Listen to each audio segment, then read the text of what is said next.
Valveri Sathisan's swearing-in ceremony turned into a massive opposition show of strength, with the Congress High Command, leaders, chief ministers of Congress-ruled states and senior INDIA bloc faces attending the event in Kerala. You can see the who's who there on your screens. But amidst the long guest list, one absence triggered off major political curiosity.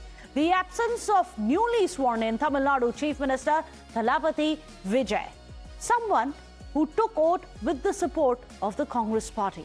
Despite being invited, TVK being in a post-poll alliance with the Congress in Kerala, in Tamil Nadu, and despite the Thalapathy addressing Rahul Gandhi as his brother during his own swearing-in ceremony, Vijay stayed away. Right here on Setting the Agenda, we are going to tell you just why. The real reason why Vijay skipped the swearing-in of the Kerala Chief Minister. Well, Times Now has learned that Vijay's absence is generating intense buzz because of the parallel political developments which are also happening quietly, building inside Kerala, not in Tamil Nadu, but in Kerala. In fact, in the recent weeks, Vijay's fan groups in Kerala, as well as supporters, have begun holding meetings in several districts like Palakkad, like Wayanad as well, demanding the launch of a Kerala wing of the TVK. Let's not forget the kind of popularity that Vijay has, not just in Tamil Nadu, across in Kerala as well. In fact, sources are saying that discussions have already started amongst Vijay supporters. And this is where the political complications begin.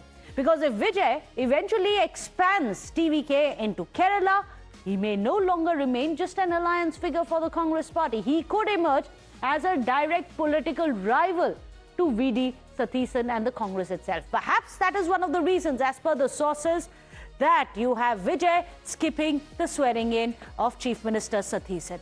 But now let's tell you about the power parade at the swearing-in. It's important for us to set this in context.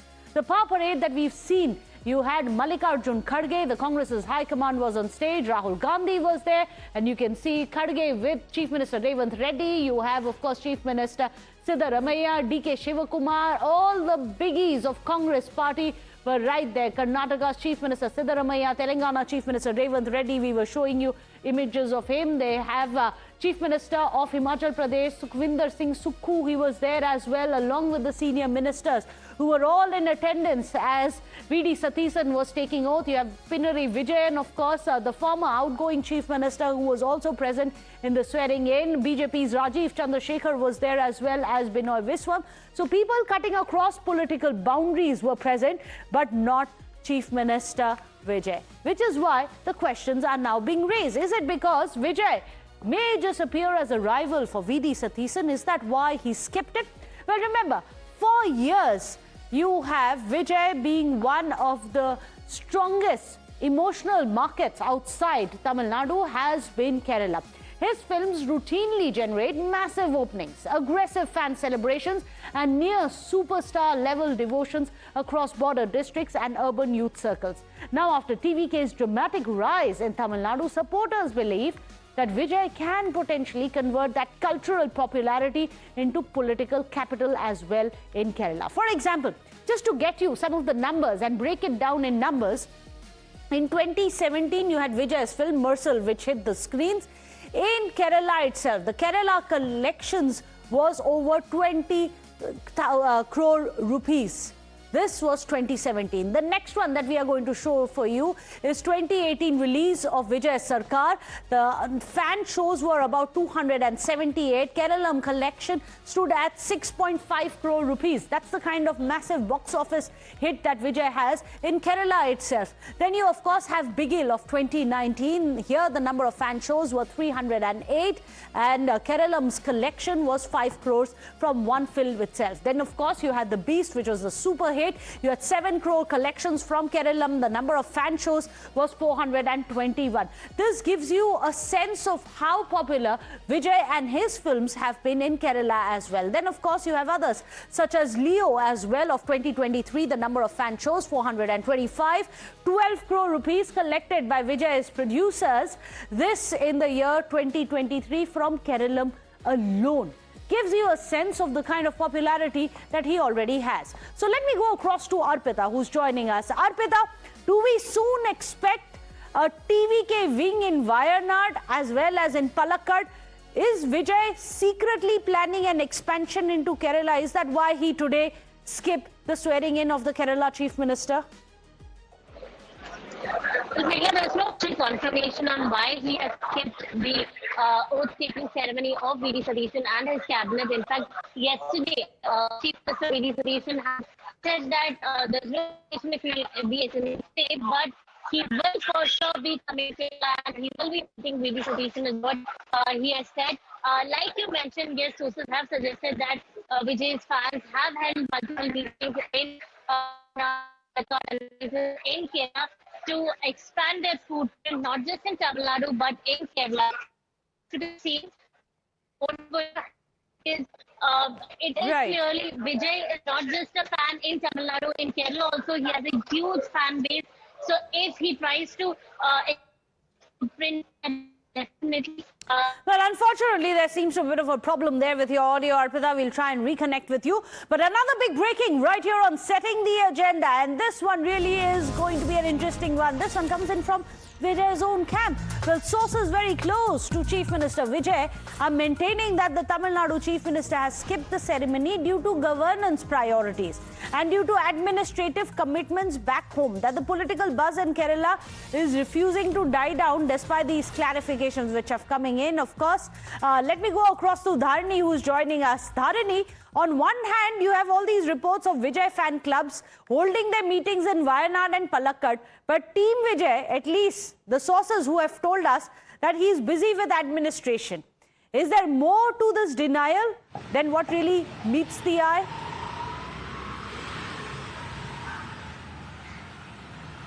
Well, the official reason that is being cited by Team Vijay is that, as the new Chief Minister of Tamil Nadu, he is busy with the commitments here. He has a lot of administrative commitments that needs to be taken care of, and for that reason, he has skipped participating in the oath-taking ceremony of V.D. Sathisan is what Team Vijay is officially telling. But there may be two probable reasons as to why Vijay skipped this event. One is that, as you were rightly pointing out, the TVK supporters and fans of Mr. Vijay, they've been holding consecutive meetings, especially in Wayanad and Palakkad. So TVK might be looking at the possibilities of the expansion of its party in Kerala. That might be reason number one.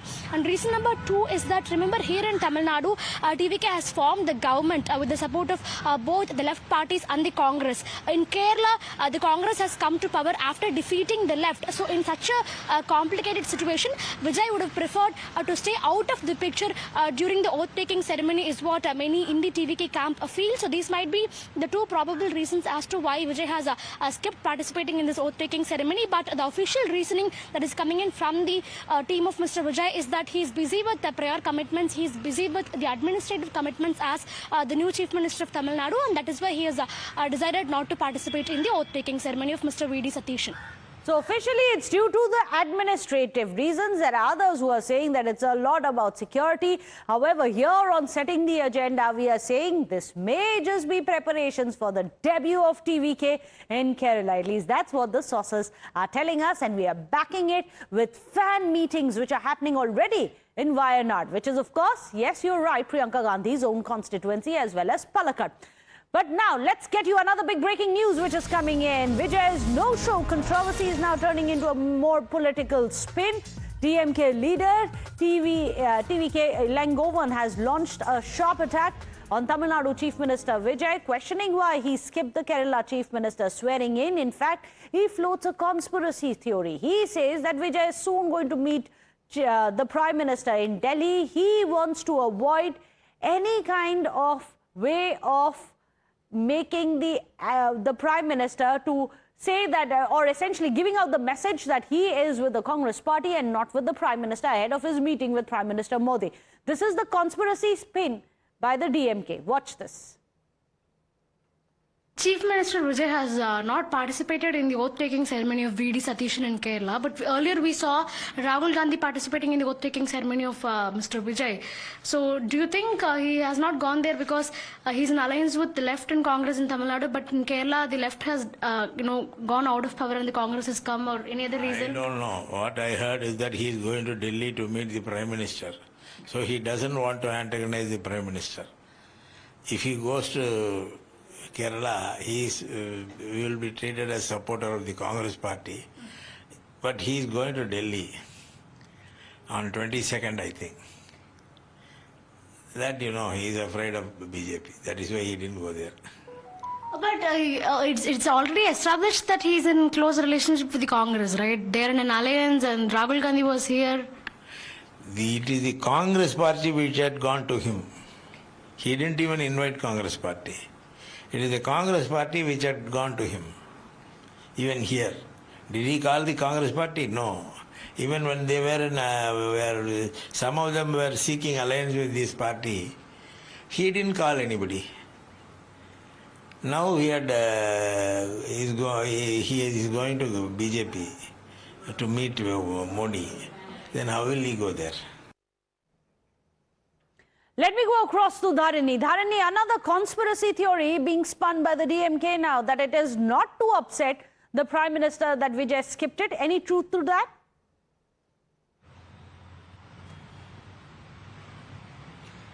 Well, there is, speculation at this point in time that Chief Minister Vijay might be flying to Delhi to meet the President, the Prime Minister and also senior ministers in the Union Cabinet, in a few days from now. And now the DMK is citing this as a reason for Vijay, skipping the oath-taking ceremony of Mr. V.D. Sathisan. The DMK says that, they've got information that Vijay might be flying to Delhi to meet the Prime Minister on the 22nd of May. And he doesn't want to upset the Prime Minister or the BJP by participating in the oath-taking ceremony of V.D. Sathisan, and that is why he has skipped this oath-taking ceremony is the reasoning coming in from the DMK. Of course, this is an allegation at this point in time, and the TVK is yet to respond to this allegation coming in from the DMK. But the DMK is sticking to its point that Vijay and BJP, they do have a relationship that is behind the screens, and they feel that because Vijay has the ongoing CBI probe in connection with the Karur stampede, he is still afraid of the BJP, and he doesn't want to upset the Prime Minister by having an open relationship with the Congress and by sharing the stage with Congress leaders frequently is what the DMK says at this point in time. So let's wait and see how the TVK is going to respond to these allegations, because even this morning we tried getting in touch with the TVK's official spokespersons regarding Vijay's absence in Kerala, but they remain silent at this point in time. They say they don't want to react to the story. Well, in fact, do stay on with us. Big breaking news which is coming in. Another scathing strike by the DMK president on Chief Minister Vijay. This time around, it is MK Stalin himself. Stalin's big attack on Chief Minister Vijay. He takes a swipe, saying Vijay is a creation of social media. The gloves are off and the fight's begun.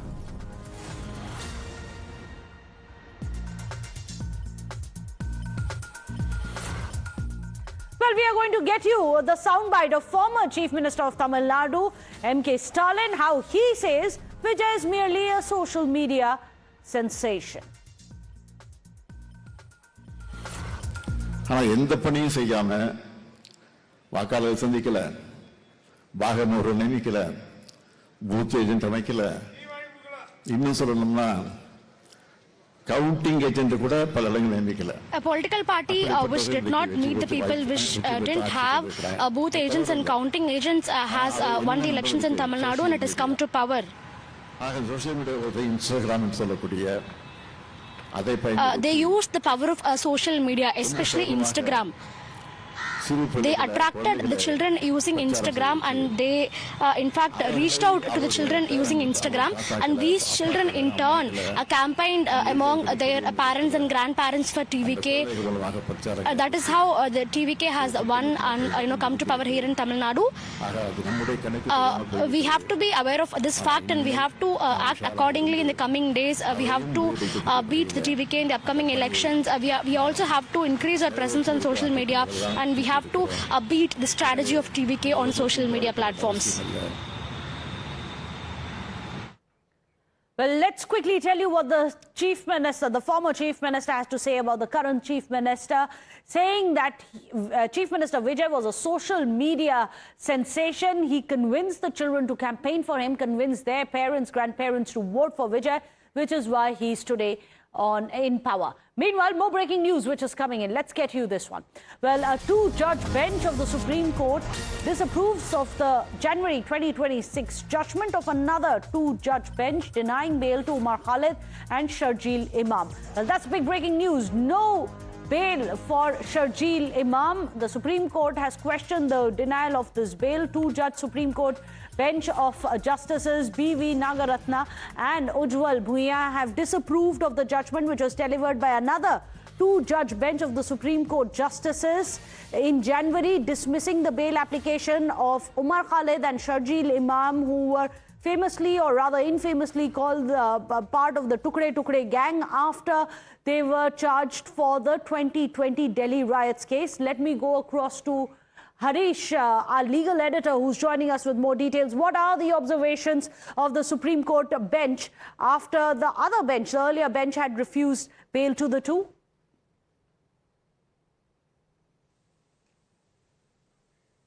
In fact, Meghna, this is very rare.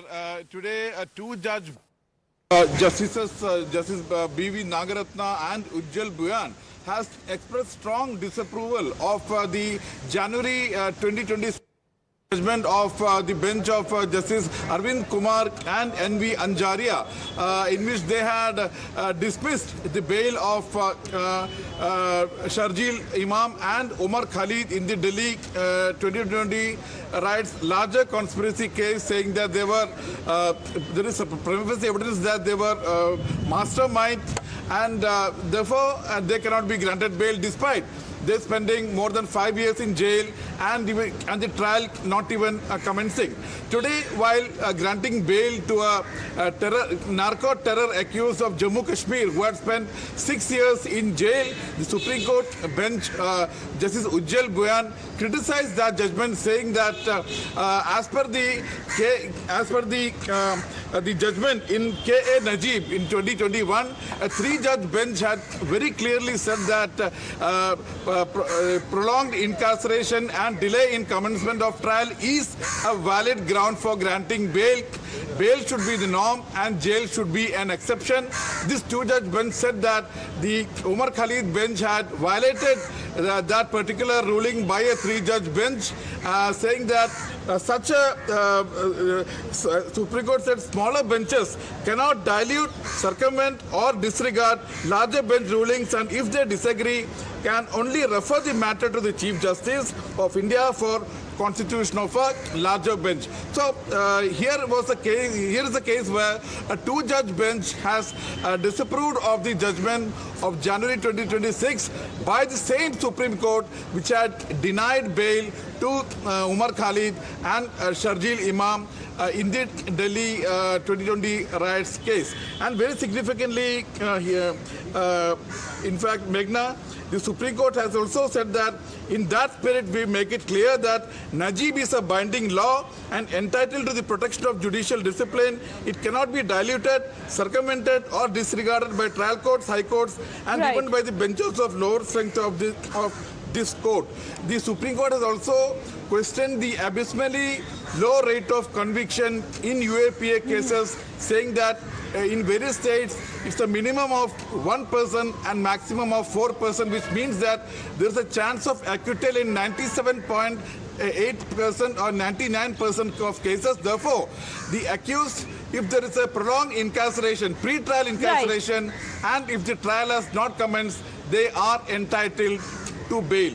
Remember, Meghna, in January 2026, the Supreme Court had denied, not only denied bail to Omar. 6 years, serious UAPA charges, which are terror charges, which have been invoked against these two. However, there is still no trial which has begun, which is why, and it is quite a rarity to have a Supreme Court judge pulling up another bench saying that you cannot deny bail because bail is the norm and not jail. These are very significant observations which are being made, and also citing the low rates of conviction in UAPA cases. A stern warning coming in from from the Supreme Court now. Thank you so much, Harish Nair, for joining us with all those details. With that, let's move on in the bulletin. Tell you how Times Now has managed to access an FIR in the Deepika death case in which 7 members of her in-laws' family have been named as accused. Well, the accused named in the FIR are Manoj, who's her father-in-law, Kusum, her mother-in-law, Ritik, her husband, Neha, as well as Netra, her 2 sister-in-laws, Pramod, who is also one of her in-laws, as well as Vinod. These are the list of people who have been named in the FIR. According to this FIR, Deepika's family has alleged that she was subjected to continuous harassment and cruelty by her in-laws after marriage. Let me go across to Priyank. Priyank, we've managed to access the FIR. Tell us, what does it say? See, Meghna, FIR copy mentions that how the family had approached the family members of Deepika, the in-laws of Deepika, at around 7 p.m. on 17th. But suddenly, after having a brief conversation, the father of Deepika left from the location, and around 12:30 they got to know that Deepika has been declared brought dead at the Yashoda Hospital, which is in Greater Noida. So this clearly shows that there was a criminal intent. Deepika has been staying with her in-laws over the period of the last 14 months. There was certainly one family dispute which was happening, but that led to going to this extent that she will die under mysterious circumstances. It's certainly what the family members have been alleging. The family has claimed that it is a need of a criminal investigation because this is a case of murder. This is not a case of unnatural death only, where the Deepika could have committed suicide. That's why this particular investigation is very important. So far, the police have called in the family members, the in-laws of Deepika, for questioning. On the other side, the FIR has been filed. The post-mortem will be conducted very soon at Sector 94 mortuary in Noida, so that further the kind of injury mark which is seen on her body can be substantiated, that whether it was post-mortem or anti-mortem. It's heart-wrenching to see those injury marks. We are putting that out on your screens.